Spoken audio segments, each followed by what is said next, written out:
Well, I think you can hear me. It's me again.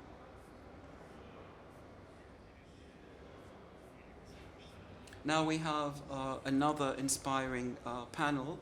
Our distinguished speakers have taken up their seats.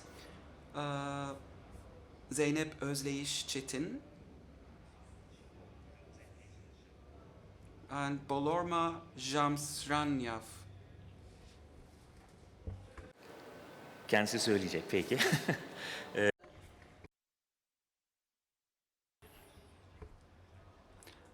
Sanem, Şenler, Özbil, and İlhami, Akkum. Before giving the floor to them, I'm going to introduce them very briefly. So this is how we got prepared. Let me start with Zeynep Hanım. So she was born in 1971 on May the 19th in Üsküdar in Istanbul, and she got her primary and secondary and high school education in Canakkale. In 1994, she got her graduation from Istanbul Technical University from the Department of Urban and Regional Planning. In 1995, she started working for the Canakkale Municipality. Between 2000 and 2015, she has taken up the position of Zoning and Urbanization Directorate Manager. So since January 2015, she's working as the Deputy Mayor.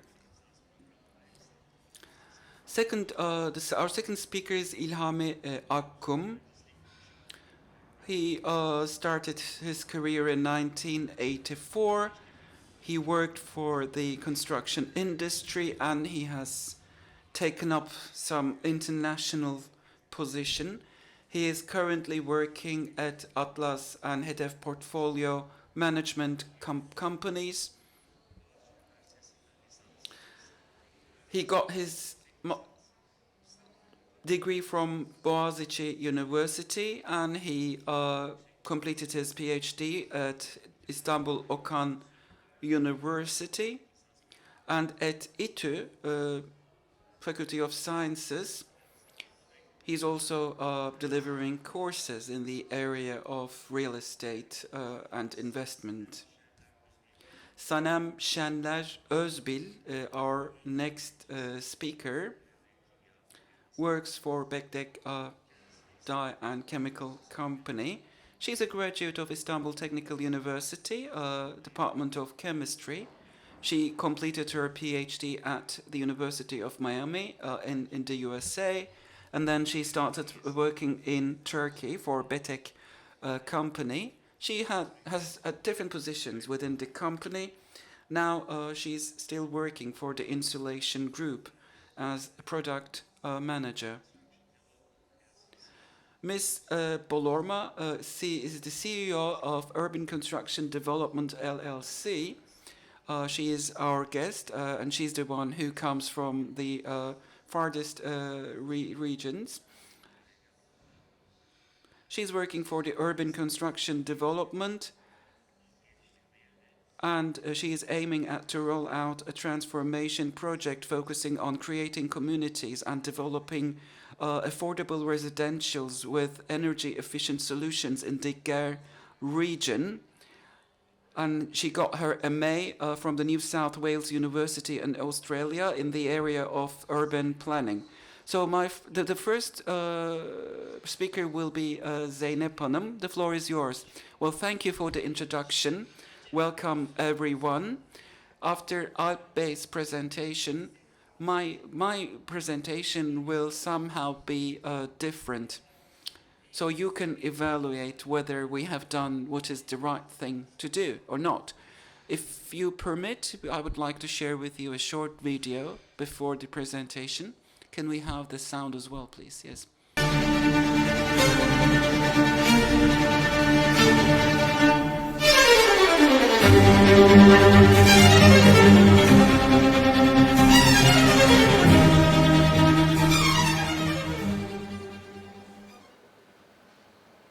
İsmet Paşa Mahallesi, Atatürk Caddesi üzerinde bulunan eski Çanakkale Belediyesi ana hizmet binası ile otopark, otogar ve depo olarak kullanılan yaklaşık 10.000 metrekarelik alanın yeniden yapılandırılmak üzere 2014 yılında yıkımı gerçekleştirilmiştir.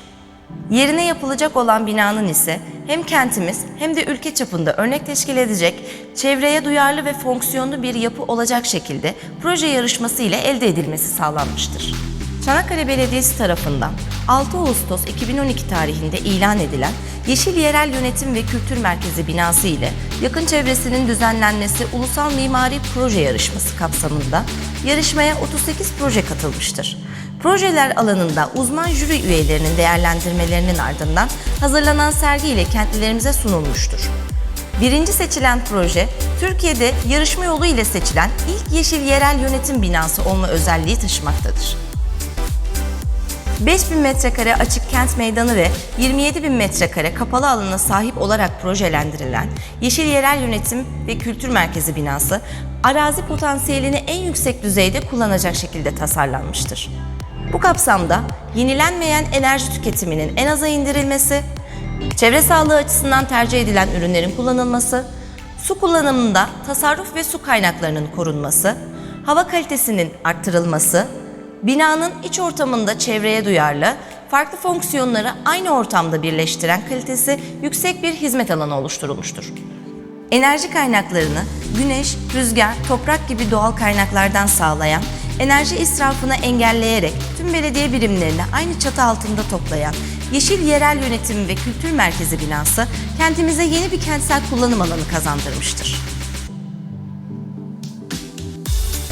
Yeşil Yerel Yönetim ve Kültür Merkezi binası ile LEED Gold sertifikası alınması hedeflenmekte olup, bina sertifika için geçerli olan puanlanma sistemine uygun olarak inşa edilmiştir.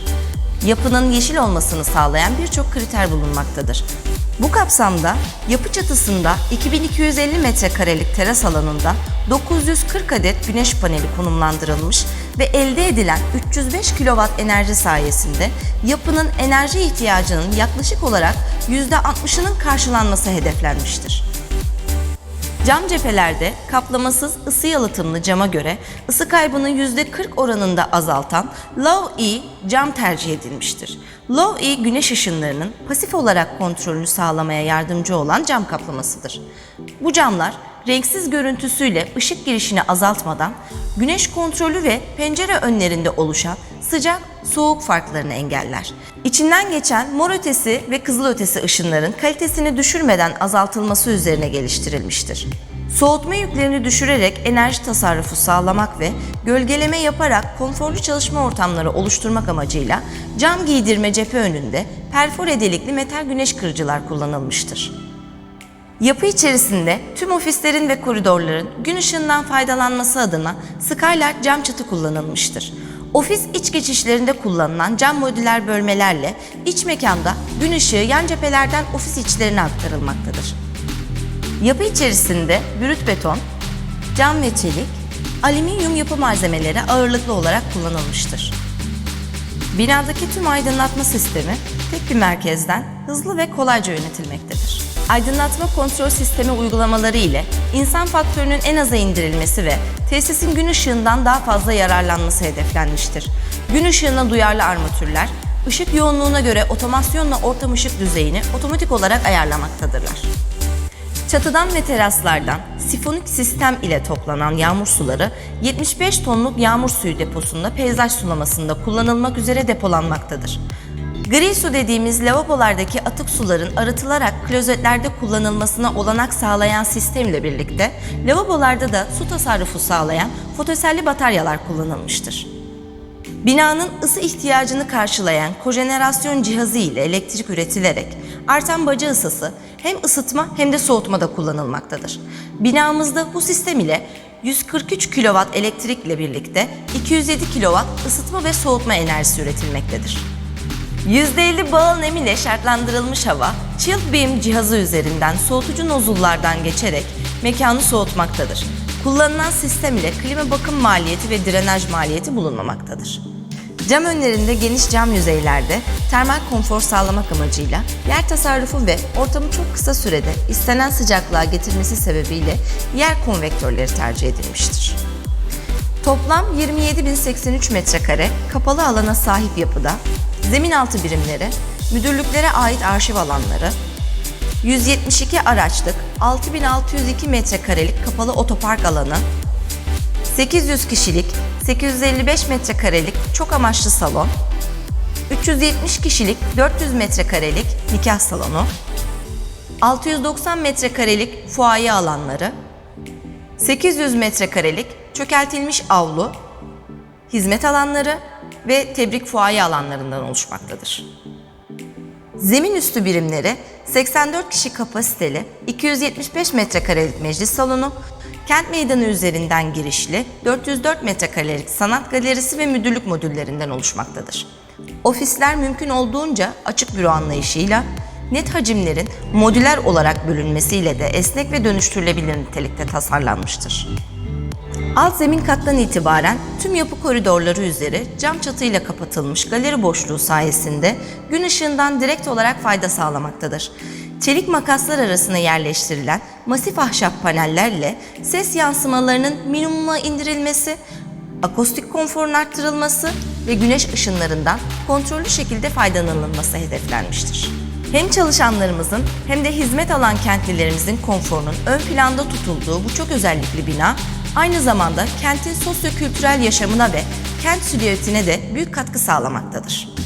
2023 Mart ayı itibariyle hizmet vermeye başlayan Yeşil Yerel Yönetim ve Kültür Merkezi binası, çalışmalarında çevre faktörünü her daim ilk planda tutan Canakkale Belediyesi'nin en önemli çevre yatırımlarından birisidir.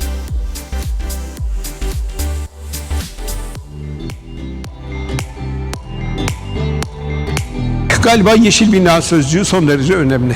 Kente Troya'dan sonra, 18 Mart 1915'ten sonra, Assos'tan sonra, Kaz Dağı'ndan sonra yepyeni bir ivme kazandıracaktır. Yeni bir değer kazandıracaktır. Belediyesi var diyecek yani.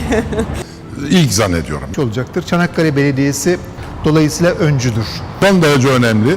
Yeri de çok iyi. Kaleye reklam yapabilecek bir özelliğe sahip. Çanakkale için de çok önemli. Çanakkale'ye tabii ki çok şey katacak. Cesaret gerektiren bir binadır. Çevreye duyarlı, öncü bir proje diyebilirim. Korkman'ın söylediği söz aklıma geliyor. Yani Türkiye'de Çanakkale'yi tanırlar. Aşağı yukarı ben 89'dan beri buradayım. Belediyemizin eski halini de biliyorum. Yeni halini de çok güzel oldu. Bizim için yani kullanım olarak yakınlaştı. Bu tarafa bir canlılık getirdi. Çok memnunuz yani. Efendim ben 74'ten beri Çanakkale'liyim. Fotoğrafçılık işiyle sektöründeyim yani. İşte belediyeyi eski binasını da biliyoruz, yeni binasını gördük. Gayet güzel olmuş. İyi oldu. Çanakkale'ye güzel bir hava kattı. Ben Ahmet Kıvan Başoğlu. Çanakkale esnaflarından otogarda ilk açıldığında girdim. Bugüne kadar hala hizmet vermekteyiz Çanakkale'mize. Yeni belediyemiz Çanakkale'mizde Çanakkale halkına hayırlı uğurlu olsun. Üstün başarılar dilerim belediyemize. Merhaba, ben Mimar Ferda Oral. Kent meydanı oluştu. İlk önce onu bu kavşakta, dört yol ağzında, belediye binasının önündeki bir meydancık. Yeni bir toptan sonra, top meydanında dediğimiz, herkesin randevu verdiği meydandan sonra artık ikinci bir meydanımız var. Binamız güzel, zaten yarışmayla elde edilen bir bina. Emeğe geçen herkese bu arada da teşekkür edelim şehrimize bu binayı kazandırdığı için. Bir de bu binanın özelliği var, tabii yeşil bina olması ve enerji yönetiminin olabilmesi. Çanakkale için, şehrimiz için örnek, biz mimarlar için ne yapabiliriz şeklinde bu konudaki çabalarımız ne olabilir şeklindeki örnek. Yani bu bina bence iyi oldu. Şehrimize yeni bir hava getirdi meydanımıza. Hayırlı olsun diliyorum. Merhaba, ben Mimar Berna Öz. Mimar olarak gayet başarılı buluyorum. Çok şeffaf bir yönetim olması sebebiyle belediyenin bu kurala, bu projeyle uyduğuna inanıyorum. Meydan olması o açıdan çok güzel. Çok üstün bir başarı sağlamış durumda belediye şu an. O yüzden de Ülgür Başkanımıza çok teşekkür ediyoruz. Bu bir örnek proje olmuş oldu bu şehircilik için, şehir için. İnşallah çalışan arkadaşlarımız da bu güzel yapıyla birlikte daha güzel, başarılı, sağlıklı, mutlu, hepsi huzurlu bir şekilde işlerine devam ederler. Her şey çok güzel olsun Çanakkale adına. Değerli kentlilerim, bu binanın açılışını 2023 yılında, yani Cumhuriyetimizin 100. yılında yapıyor olmanın gururunu yaşıyorum. Bizim belediyelerimiz halktan aldığı emaneti koruyan pek çok konuda öncü belediyelerdir. İşte bu binada yönetim anlayışımızın şeffaflığını, ulaşılabilirliğini ve çevreye duyarlılığını gösteren canlı bir örnektir. Projemiz, iklim değişiklikleri ve çağdaş mimarlık bağlamında örnek bir yapı olsun, adı da Yeşil Yerel Yönetim Binası olsun dedik. Bugüne dek hayata geçirdiğimiz pek çok öncü, sürdürülebilir projelerin belediyesi olmaktan duyduğum gururla, Yeşil Yerel Yönetim ve Kültür Merkezimizin Çanakkale'mize hayırlı ve uğurlu olmasını diliyor, zeminden çatıya emeği geçen herkese tek tek teşekkür ediyorum. Ellerinize, emeklerinize sağlık.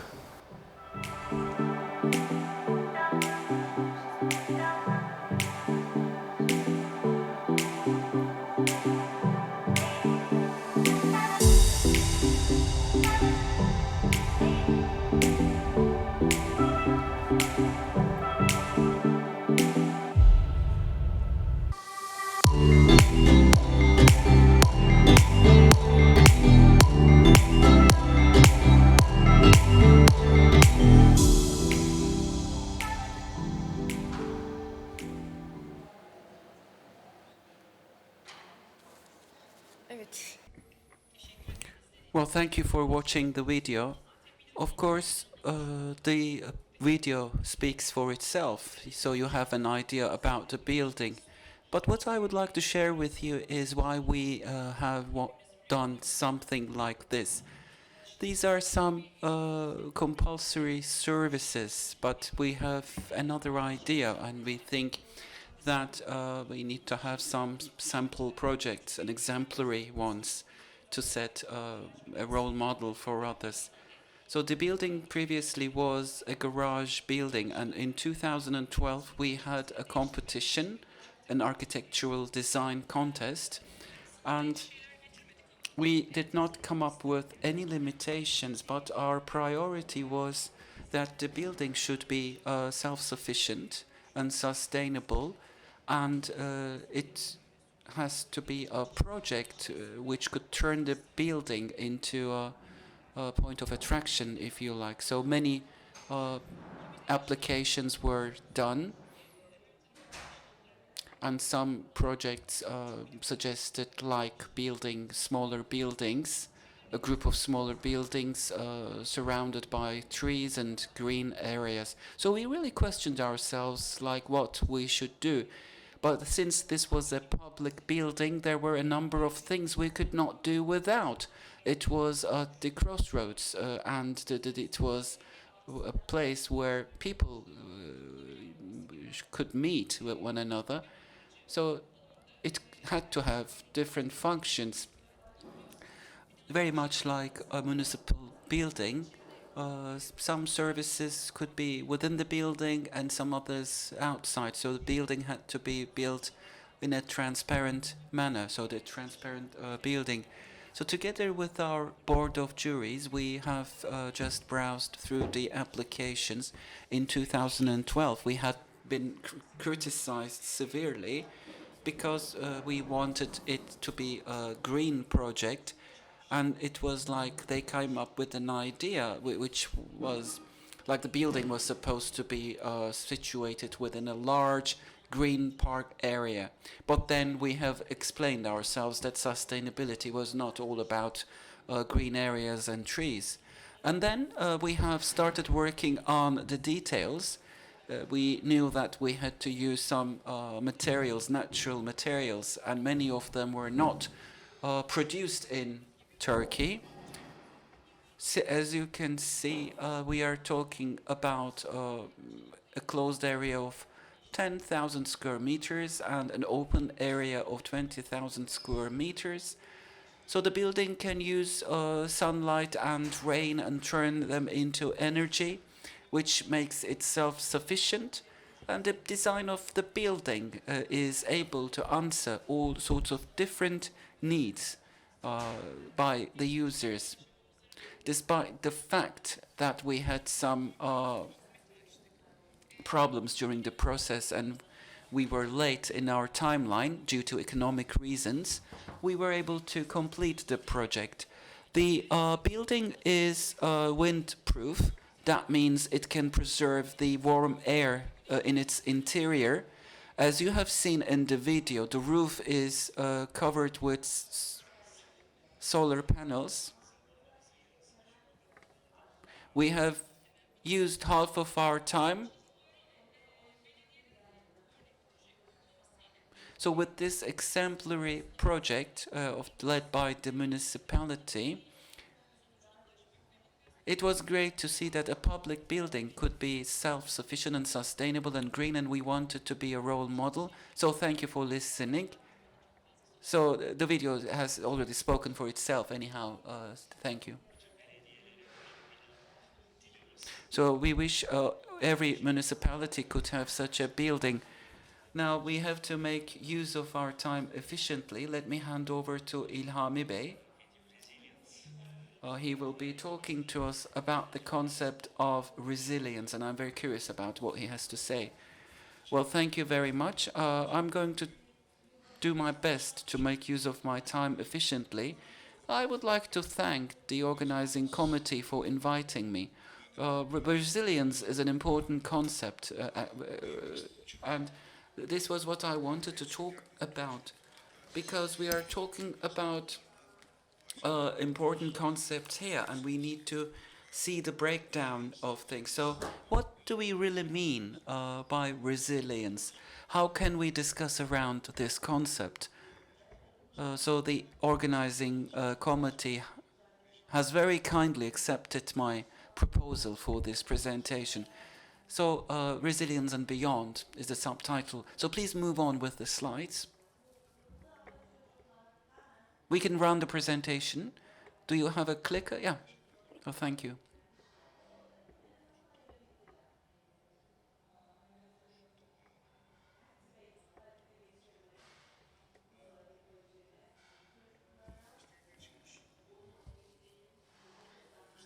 So you can download the presentation from the Congress website, so you can download it from here.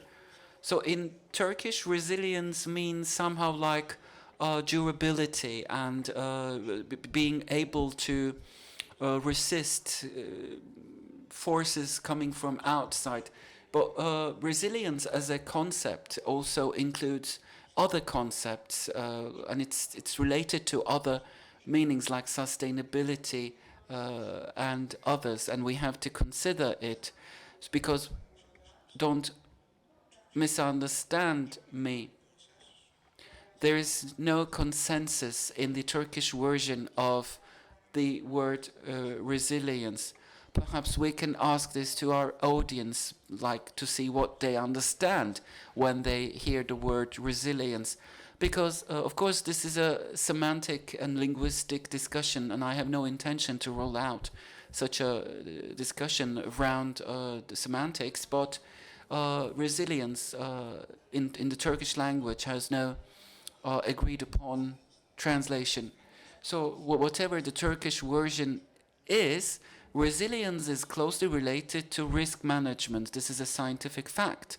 Because if we are going to talk about resilience of a building or an environment or a municipal building and so on, that means they need to have a portfolio of risk management procedures, like they should know beforehand what potential risks that they have and what they can do and what kind of steps they can take to manage those risks, which is, of course, closely related to the ecosystem. And so these are also procedures and implementation. This is one issue. And another issue is that when we talk about resilience, prevention is another main concept. It also includes that meaning which we call the workers' safety and security. In the English language, safety and security have slightly different meanings. So, of course, the culture of safety should be installed within the institution in question, and preventive care. So the Turkish version very much overlaps with the English concept. If you're a bus company, you might have another cluster of preventive care, but if you are a municipality, things are different. Or if you are a factory, or if we are talking about a larger scale like that of a country, they might have differences. But in any case, from preventive care, we move on to preparedness, because there is a close relation between the two concepts as well. If I'm talking about an organization or a company to be resilient, then you need to acknowledge and mention a process of preparation and being prepared. So that requires some initial workings and steps to be taken. And that very much boils down an effort to build capabilities. This is a tripartite cluster with three main pillars, if you like, and the resilience concept refers to these three areas. And another concept is that you need to have warning systems. You need to be able to monitor everything going on in your country or in your municipal region. So this is all about, as I have said, early warning systems, and in the Kandilli Observatory, of course, there is an array of actions like that. So how you will decide, or what your decision-making process will be when, like, an earthquake happens, and when the incident occurs, you need to come up with a kind of reaction to it. So that means you will need a kind of synchronization and communication amongst the stakeholders of the community you're talking about, and the ecosystem needs to be able to handle all these variables. As this cartoon, this comic shows, no matter what the potential damage might be, you need to find a way out to minimize it and mitigate the risks. Of course, it's very crucial and critical to be able to discuss around these potential risks. We have to just move towards improvement or recuperation, because we talked about some kind of preventive care. And so you have to be ready for unplanned maintenance. So we have to be in a position where we can encounter repairability. So our company or our institution should be in a position where we have already measured the repairability of this ecosystem. We use scope or 100 means like it's perfect. So it's not like where you just get ready to go on the road when it's time to go on the road. So you have to be prepared beforehand. So the autonomy abilities should be already acquired. So we shouldn't wake the boss up when there is an emergency. If something unpleasant comes up, we have the abilities and the skills of resilience. If it's a situation that's dire, requiring these abilities of accountability, then we have to be in a position where we go and evaluate that and assess that, considering the previous implementation, so that we can have a better solution implemented in the ecosystems. So AI has become our eyes and hands, and it's going to become even more important in the future, and it's going to be a major instrument to be able to use this. So deep neural networks, and we also have the learnable components. And there are other tools where we can use in our municipalities, companies, individual institutions, and we will be using these kind of resilience tools. Because when you wake up at 3 in the morning, you would not be looking for the expert to consult with so that you can come up with a solution. And I'm sure there should be a way, easier way to do that. There are certain techniques and methodologies which I will not go into detail, but the machine learning and neural guided deductive search can be something that we can immediately start using. It's a cluster of tools. There are a cluster of tools. So this is a very famous management coach called Peter Drucker. You can't measure it, you can't manage it, says Peter Drucker.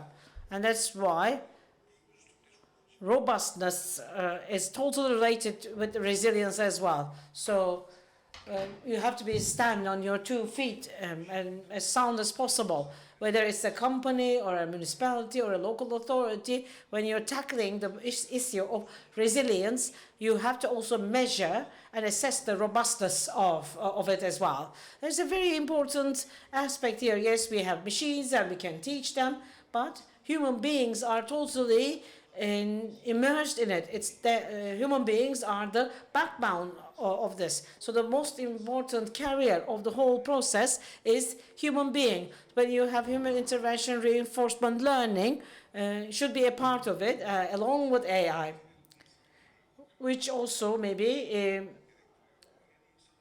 able to introduce a new type of human beings. If you're over 60, you will remember this bionic man. Well, we will be a bit bionized. Don't be scared, because AI is user-friendly at the same time. Of course, when you consider all the demand list of demands, and if you're going to talk about the resilience, and I'm very happy to see a full house right now, which means that everybody is aware of the importance of the resilience, and the main concept of the meeting that we are participating is called resilience, and we are in the right place, discussing the right subject, and we are in the right time to discuss it. And I'm thankful for carrying the subject as a hot topic on our agenda. So the song is not over yet. We will continue to discuss it, and I thank you for listening to me, and maybe we can also talk about what resilience is when you have questions and I can answer them. Thank you so much, İlhami, for your contributions. Now I'd like to give the floor to Ms. Sanem.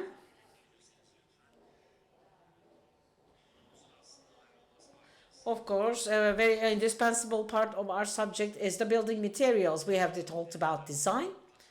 We talked about savings through design, and that the building materials do matter, which is the gist of it all, actually, as far as I have understand. And we're listening to you. Hi, hello again. So I have been working in the materials sector. I am the only representative from the material manufacturing sector, and I'm going to take you to a complete different corner. So I'm going to talk about this ethics, which is an abbreviation for the building outer facade insulation systems.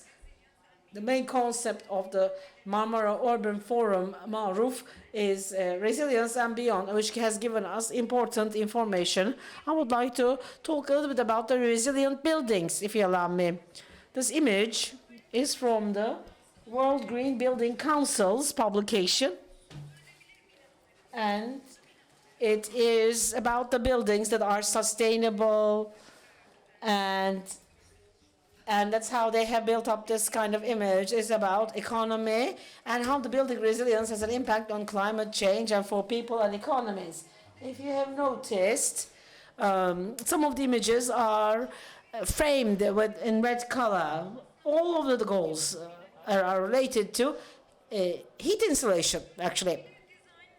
So the sustainable design has been a subject that has been tackled by several different architects and have been defined and have been told, and also And Mr. Ant also has shared very nice examples about sustainable design and how it should be implemented.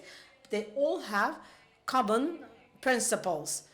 So design matters, and the sustainable design and sustainable building materials and waste management and water conservation also is another important principle. And indoor air quality is also important. Maybe energy efficiency is one of the hot topics, and it will become even more problems. So indoor air quality is a hot topic that we have started talking about as well. And that's in terms of energy efficiency, we have so much data. We have so many references, and based on the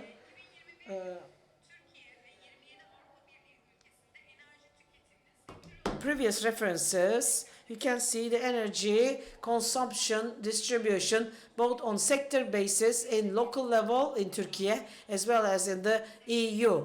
So when you compare it to the numbers of 2021, the consumption in household is almost close to the consumption in industrial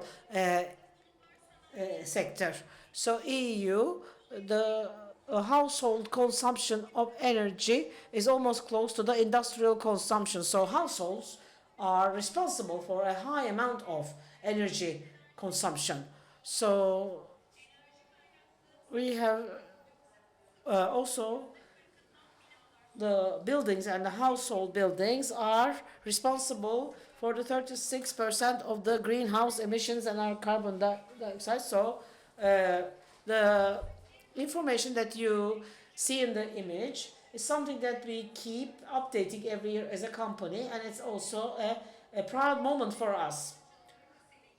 So Betek Dalmaçyalı has been our brand that we have entered the market 18 years, and we have seen it as a social responsibility project. Along with the data, we have continued to contribute to sustainability in every single party that we have been interacting with. And according to that, in 20 years, along with our selling more than 235 million meters square of products for heat insulation, providing comfortable life for more than 9.5 million people, and saved natural gas at the value of 65 billion Turkish lira, and we have prevented 28 million ton carbon dioxide equivalent of greenhouse emissions. What does that mean? This amount that has been prevented for emissions is 21 times of the carbon dioxide emissions that has been released from the forests in Bolu.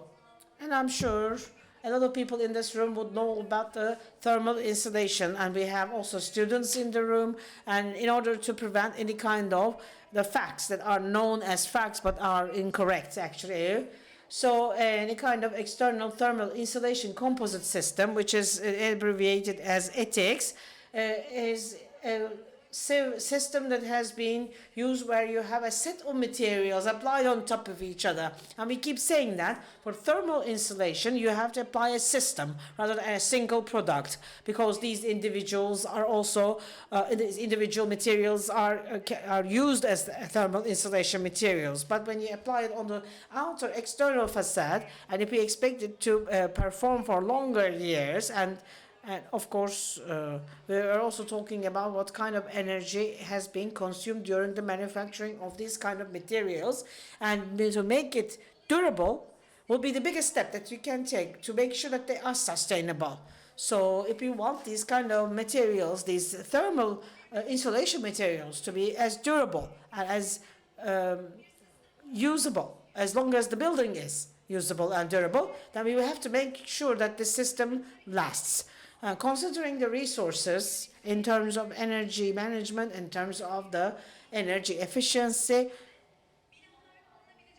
there are so many different measures to be taken, especially in individual buildings. There are so many measures that we can take.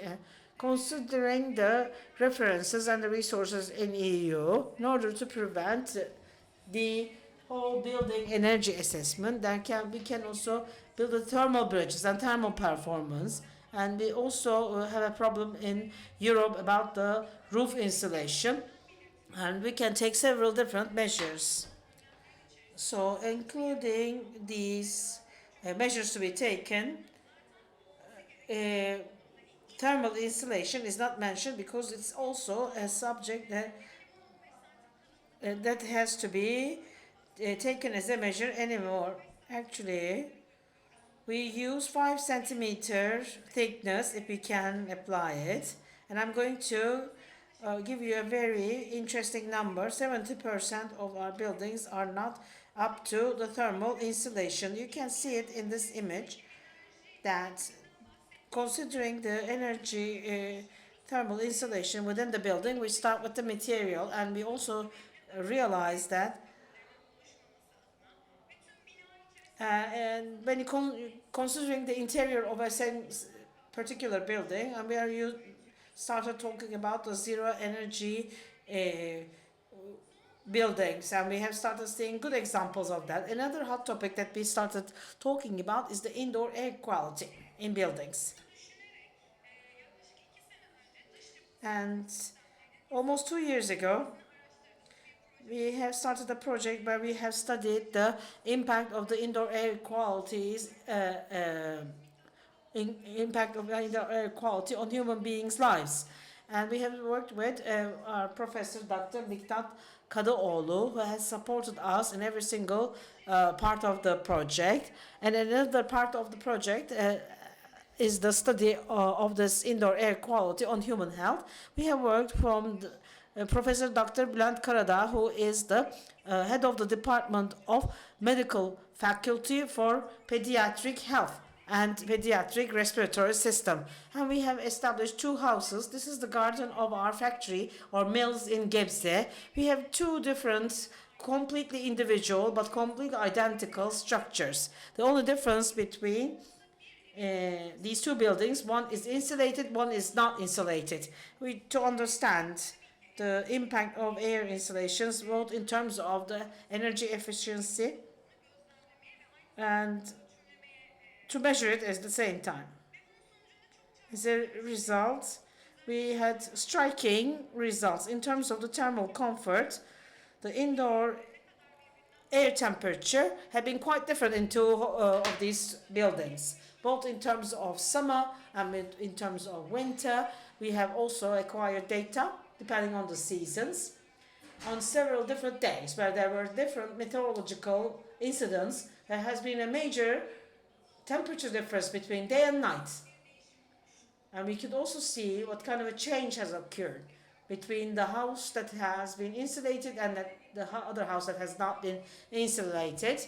And we have also tried to use air conditioning systems in both houses to understand and made measures where the air conditioning unit was not working and to understand the changes within the indoor space.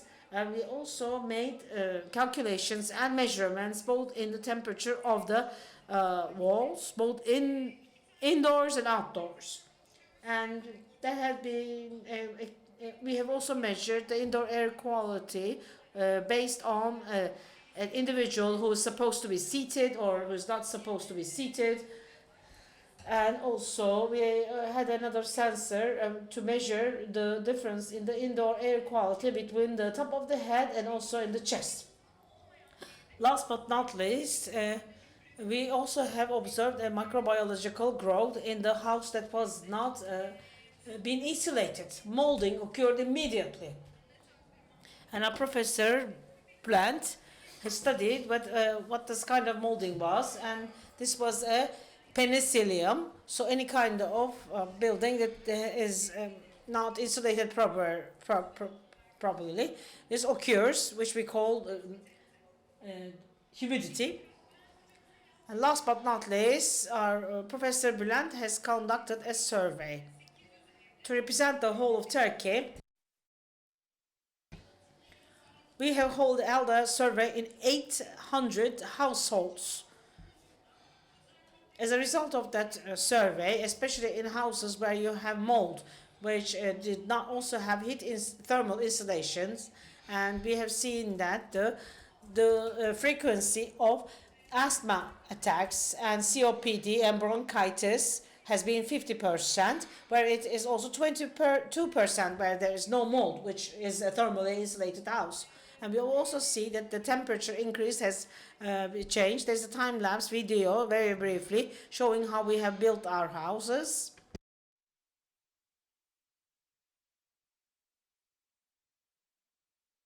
As I mentioned, the only difference between these two structures is the thermal insulation applied on the outer facades of the buildings. The remaining and all, including the flooring coverings, have been built using the same kind of material and the same kind of systems.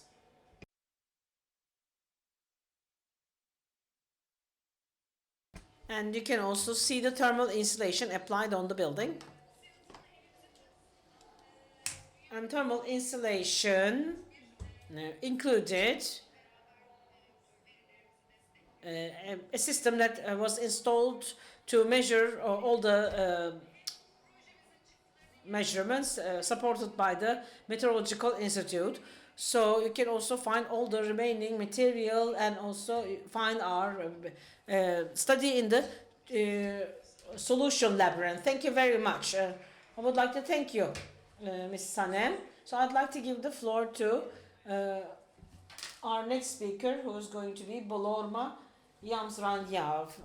The floor is yours, ma'am.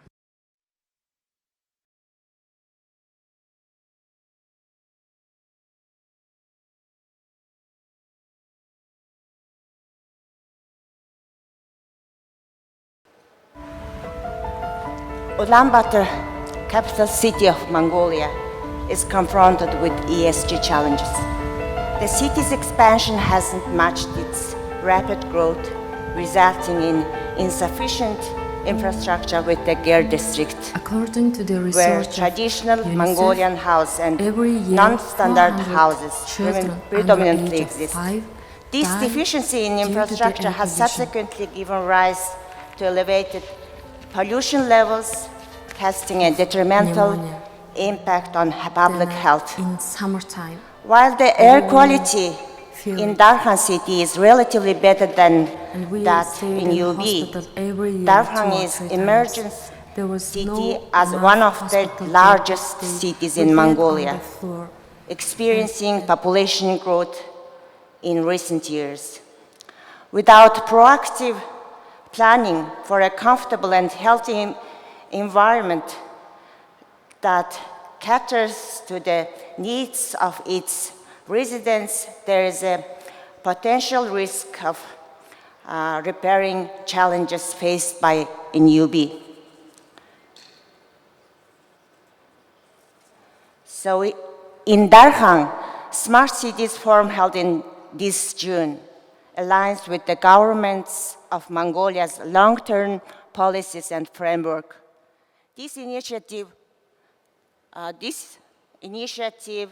is supported. What happened?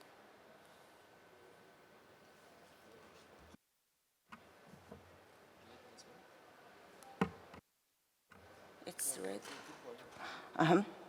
This initiative is supported by the European Union through the Friendship Project.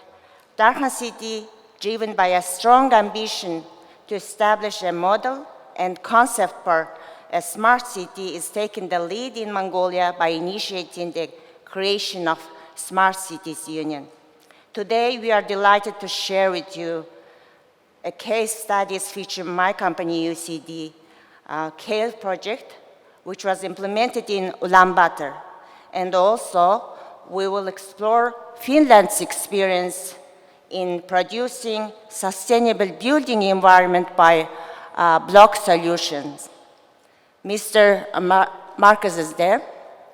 So we will discuss now these insights and plan to be applied in the Darkhan province in the near future. Priorities to these case studies, UCD's parent company, Gund Investment, and to solution in partnership with the International Councils of Systems Engineering officially announced new product from the Smart City Initiative. INCOSI's Smart Cities Initiative proposes a human-centric model to help city authorities to make decisions with human needs in mind and also to support communities in developing their smart cities, concepts, applications, technologies, and services by leveraging system engineering tools and principles. We have implemented CALE project, which stands for Create an Accord Living Environment. The purpose of CALE project is to provide long-term, professional, and sustainable services to transform residents-owned properties into energy-efficient houses by integrating engineering infrastructure and fostering socially responsible communities among residents. Over the implementation of our project, we transformed a single house into a vibrant community housing for 5 families. To evaluate heat loss quality, we constructed each building using different technologies. After testing this structure for 4 years, we are proud to report that the 3rd building has demonstrated remarkable energy efficiency and minimal heat loss. The overall EUI for the whole project CALE development were per square meter 115 kilowatt annually, which is about 70% lower than the energy consumption for non-apartment buildings. Not only addresses technology challenges, but also introduce a novel way of communal, resilient, and smart living, fostering a comfortable living environment, affordability, and shared sense of purpose among residents. Now, you can watch the case study from Finland.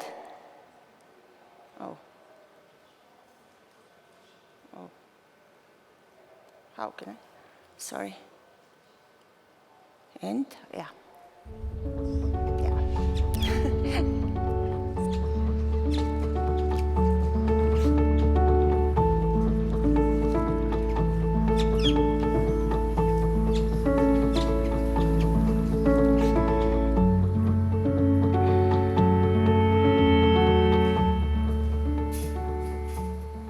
EcoBlock is injection molded construction block made out of recycled PP plastic and wooden fiber. There is no other construction blocks like this in the world, and it's low-cost way to build.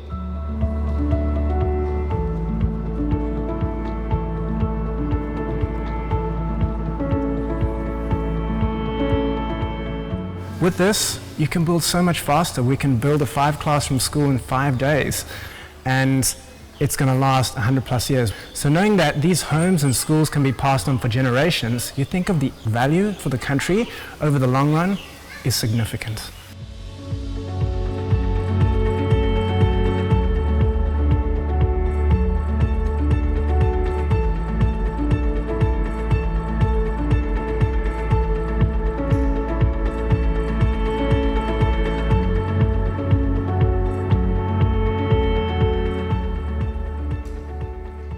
The 2018 earthquake is so horrible for us. In total, 10 earthquakes affected 218,224 students and damaged to 1,138 of the units of school.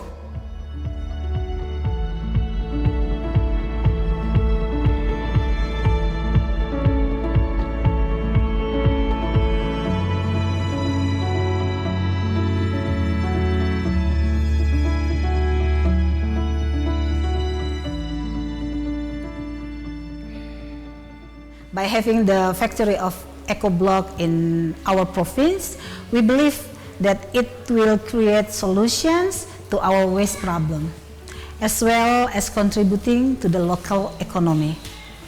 The factory will show our society that there is a smart solution to overcome waste problem.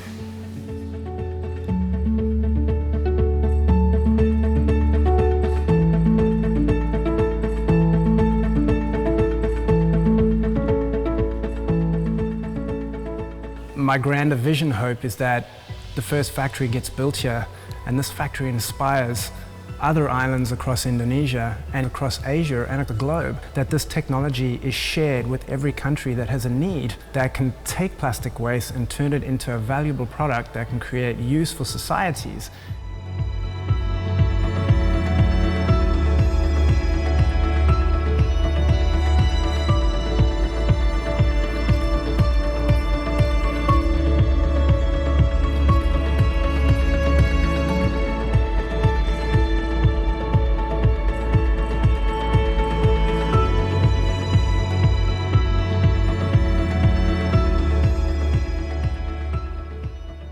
The eco-block is inspiring the kids and community to collect the plastic waste.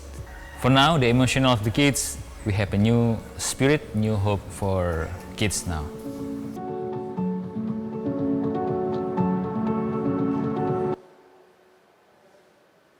In 2019, my company continued to improve our CALE project design in cooperation with Arup Hong Kong, which was included holistic design and pre-FS. Every single activities of my company is based on smart cities initiatives approach, as I mentioned earlier. This approach perceives a city as a complex system, recognizing that there are various subsystems with a smart city can evolve into continuously improving fully operational systems capable of achieving their goals sustainably. This transformation entails equipping the city to swiftly identify and resolve emerging challenges, addressing not only the symptoms but also the roots of causes. We believe when the CALE project applies to the Darhan city scale, or even to the national scale, even international scale, significant carbon reduction can be achieved and air pollution can be greatly improved due to the reduced energy need through proper house design. The aims of CALE are to balance cost and green for affordable living and increase income by micro-businesses of residents. Thank you very much.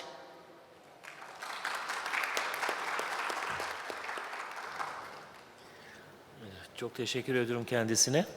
Well, thank you very much for your presentation.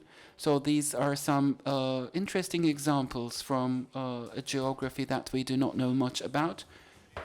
And they were very enlightening. So we have exceeded our time by a couple of minutes.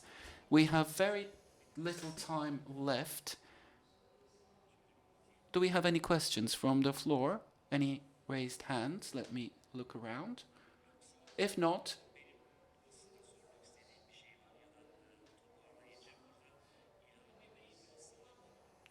so I have a question myself. İlhami Bey and Sanem Hanım. Well, they have hinted at a very important detail about construction design, which is the preventive care and the quality of air in the interior of the buildings. These are like two important concepts complementing one another. In Germany, for example, in Bavaria, the Ministry of Health can come up with a pressure on the Ministry of Zoning with the premise that they should build and design the buildings in a healthy manner so that my burden on my shoulders as MOH, my Ministry of Health, will be diminished. A doctor might treat you, but an architect can enable you to stay healthy before you get ill. So architects, building products and materials. So I think we are now shouldering brand new responsibilities. So thank you very much for hinting at these important concepts and that kind of relationality. So I have a question to Zeynep Hanım. Can I make an addition?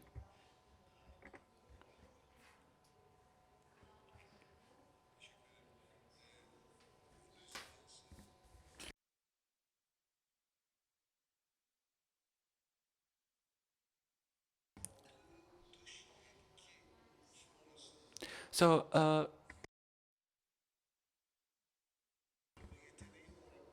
I mean, this is very much about some important concepts. So resilience is not a kind of resistance. It's not all about, well, we have been affected by an external factor and let's protect ourselves against it so that we can come back to our previous state. No, it's not like that. Resilience is more than that. I mean, the built environment components like designing of buildings and architectural designs and using nature-based materials. So they are all complementing one another. And as many speakers have said, this is a holistic approach. Well, thank you very much. Zeynep Hanım, very briefly, please. We have exceeded our time.